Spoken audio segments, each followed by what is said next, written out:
Assalamualaikum warahmatullahi wabarakatuh. Salam sejahtera, Om Swastiastu, Namo Buddhaya, salam rahayu untuk kita semua. Sahabat Portaladuni, pada sesian ini kita akan membahas, bercerita tentang sosok Ratu Adil yang digambarkan di dalam ramalan Prabu Jayabaya. Sahabat, sebuah fenomena sejarah yang tidak dapat diabaikan dalam penulisan sejarah mengenai gerakan-gerakan milenialisme dalam perjalanan kehidupan. Ideologi Ratu Adil atau juru selamat dalam sejarah umat manusia tidak luput dari perhatian. Meskipun studi mengenai Ratu Adil masih kabur dan belum dapat dibuktikan dalam sejarah, akan tetapi fenomena Ratu Adil ini senantiasa muncul dan melekat dalam sejarah kehidupan manusia, terutama bagi bangsa Indonesia.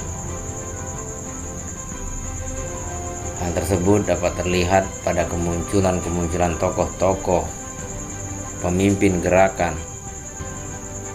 pemimpin bangsa, yaitu yang berada di Nusantara, seperti kemunculan Bung Karno, Soeharto, Gus Dur, ataupun Megawati, yang pada masa-masa mulanya menjadi tumpuan harapan masyarakat Indonesia, bahkan terutama bagi pendukungnya, juga dianggap sebagai Ratu Adil. Dalam sebuah tulisan, Muhammad Fatkan dalam jurnalis refleksi, beliau mengatakan, Ratu Adil secara sederhana diartikan sebagai seorang ratu atau raja dan pemimpin yang menjadi pemegang kekuasaan serta melaksanakan kekuasaannya secara adil. Namun, dalam perkembangannya, pemahaman arti Ratu Adil tidak sederhana dalam kenyataannya. Berbagai tradisi manusia ternyata tidak cukup. Seseorang yang disebut Ratu Adil merupakan ratu atau raja saja, tetapi lebih dari itu. Sebutan Ratu Adil hendaknya memiliki kekuatan moral, spiritual, serta supranatural. Ratu Adil merupakan manusia terpilih yang memiliki hubungan khusus dengan Tuhan, sehingga sosok Ratu Adil sering dibayangkan sebagai sosok yang taat ibadah, memiliki sifat bijaksana, cakap, sabar dan ikhlas, tidak mempunyai orientasi kepentingan keduniawian, dan mampu membawa rakyat keluar dari malapetaka yang melanda negerinya itu. Ada berbagai ciri mengenai Ratu Adil.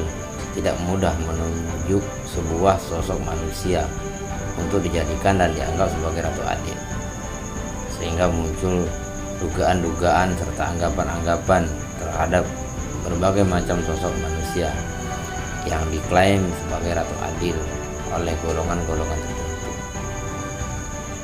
Apabila yang bersangkutan merupakan sosok yang memiliki karisma tinggi, gerakan Ratu Adil yang muncul dalam sejarah diterangkan oleh Sartono Kartodirjo sebagai gerakan keagamaan dengan menunjukkan beberapa istilah mengenai gerakan-gerakan Ratu Adil, antara lain juru selamat atau mesianisme, Ratu Adil milenarianisme, pribumi, nativisme, Ratu Adil kenabian, profetisme, Ratu Adil penghidupan kembali, revitalisme atau menghidupkan kembali, revivalisme. Istilah yang digunakan tidak selalu sama, dengan adanya sudut pandang yang berbeda-beda pula pada gerakan-gerakan sosial.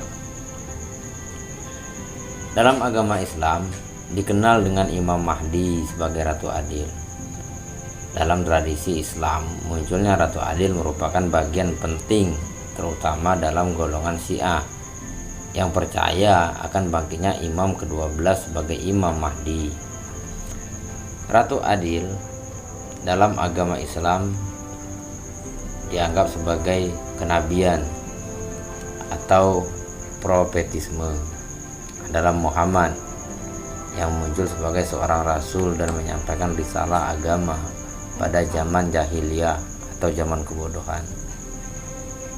Dengan adanya perubahan kondisi masyarakat yang diciptakan Nabi Muhammad SAW dari zaman jahiliyah menjadi masyarakat madaniyah yang digambarkan sebagai keadaan sejahtera, keadilan terjamin, serta kebahagiaan menjadi tolak ukur kehidupan masyarakat, maka sosok Muhammad merupakan seorang Ratu Adil. Sumber dari tulisan Mukhlisin dan Damaru Huda Bali, diterbitkan oleh Yayasan Purbakala 1999, halaman 129 sampai 131. Dalam tradisi Jawa, keberadaan Ratu Adil selalu dikaitkan dengan ramalan Pujangga Jayabaya pada abad ke-11 dan merupakan Raja Kediri. Dalam ramalan Jayabaya ini merupakan ramalan tertua mengenai Ratu Adil. Adapun ramalan yang lain diantaranya ramalan Sabdopalon pada masa akhir kerajaan Majapahit dan Pujangga Ronggo Warsito ketika ramalan mengenai Ratu Adil itu merupakan sudut pandang pribumi atau nativisme yang tidak lepas dari persoalan gerakan keagamaan. Dari ketiga ramalan tersebut, semua memberikan gambaran urutan kejadian yang terjadi di Pulau Jawa dalam beberapa zaman dan pada akhirnya memperoleh kesejahteraan dengan kemunculan Sang Ratu Adil ini. Kemunculan Ratu Adil dalam tradisi Jawa secara historis selama 300 tahun terakhir muncul dalam berbagai gerakan keagamaan yang menjawab keadaan saat itu.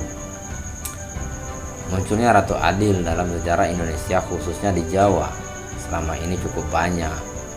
Namun demikian, tidak dapat dibuktikan kemunculan Ratu Adil tersebut. Munculnya Pangeran Diponegoro, Hos Cokro Aminoto, dan Insinyur Soekarno dalam sejarah Indonesia merupakan bukti rakyat mempercayai tokoh tersebut hadir sebagai Sang Ratu Adil, sehingga dalam ruang geraknya mendapatkan dukungan yang luar biasa dari rakyat. Hal ini terbukti dari penelitian Sartono Kartodirjo dan Sindunata yang memiliki hasil sama bahwa adanya fenomena Ratu Adil ada dalam sejarah Indonesia. Ratu Adil pertama kali lebih sebagai ide daripada aksi, atau merupakan cita-cita yang memberikan gambaran masa depan mengenai kehidupan manusia pada masa yang akan datang, lebih baik dari keadaan yang ada saat ini. Dalam penelitian yang dilakukan Sartono Kartodirjo maupun Sindunata memiliki kesamaan dalam hasilnya. Namun pada saat ide itu muncul, akhirnya mengilhami sebuah gerakan sebagai aksi yang dilakukan oleh berbagai tokoh, mendapat dukungan besar dari pengikutnya, sehingga menjadi aksi sosial yang tidak dapat dibendung lagi. Hal ini terjadi dalam Perang Diponegoro melawan Belanda yang hampir-hampir membuat Belanda bangkrut dalam perang tersebut. Demikian halnya dengan perubahan Serikat Dagang Islam menjadi Sarekat Islam oleh Hos Cokro Aminoto dengan mendapatkan dukungan dari anggota yang luar biasa, serta pada saat Insinyur Soekarno dalam mengobarkan perjuangan kemerdekaan Indonesia pada masa pra-kemerdekaan. Fenomena kemunculan Ratu Adil disertai oleh paham dalam merespon keadaan, sehingga pola gerakan yang ada sangat variatif sesuai perkembangan zaman. Paham yang mendasari munculnya Ratu Adil merupakan paham religi atau kepercayaan keagamaan. Sebab tanpa adanya paham gerakan tersebut, gerakan Ratu Adil sulit untuk terjadi. Fenomena Ratu Adil ada karena rusaknya tatanan sosial politik, sosial ekonomi, dan sosial budaya sebagai faktor pemicu utama kemunculan pengharapan Ratu Adil. Apabila keadaan yang sudah rusak tersebut, rakyat mendapat tekanan oleh pihak penguasa, sehingga rakyat menginginkan adanya perubahan yang lebih baik secara revolusioner. Faktor yang tidak kalah pentingnya adalah adanya kepemimpinan karismatik yang muncul mencoba memberikan jalan keluar kerusakan tatanan sosial politik, sosial ekonomi, dan sosial budaya tersebut.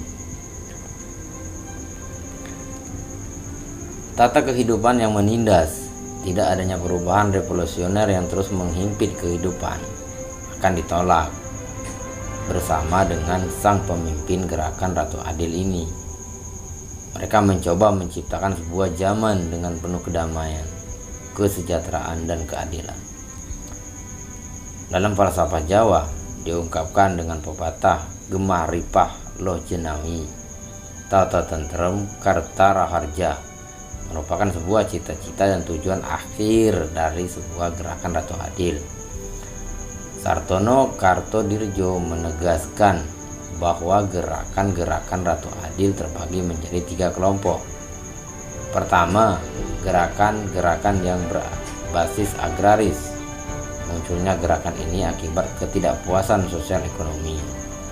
Kedua, gerakan-gerakan dalam merespon ketidakpuasan kondisi sosial ekonomi yang dipicu dengan sentimen keagamaan. Ketiga, gerakan-gerakan yang sulit untuk diidentifikasi. Terdapat ideologi yang mendasari gerakan tersebut yang memiliki sifat milerianisme, mesianisme, napitisme, serta perang suci.